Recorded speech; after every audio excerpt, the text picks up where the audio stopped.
Hello everyone, today we are going to study about the Galeazzi fracture, which is the counterpart of the Montegia fracture, which I have talked in the previous video also. So let's go with the topic.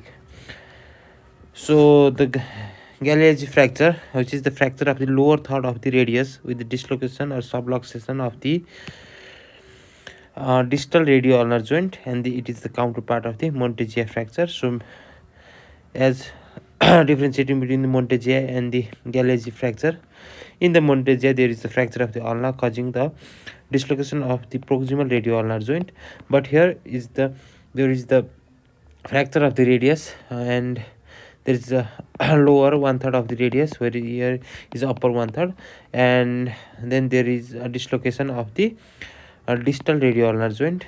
So this is the difference, or these two are the one another counterpart in the fracture. So for the mechanism of the injury, fall on an outstretched hand with the marked pronation of the forearm can cause Galeazzi fracture.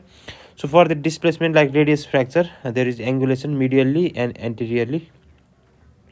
And for the dorsal dislocation of the distal end of the ulna due to disruption of the radio ulnar joint, here you can see that there is a fracture of the radius in the upper, like lower one third of the radius, and then there is a dislocation of the radio ulnar joint, which is distal radio ulnar joint.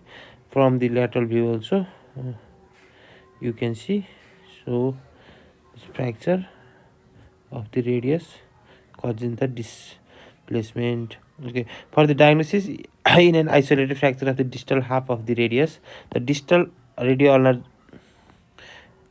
joint must be carefully evaluated for subluxation or dislocation for the diagnosis. So for the treatment, closed reduction is usually not successful due to deforming force of the muscles.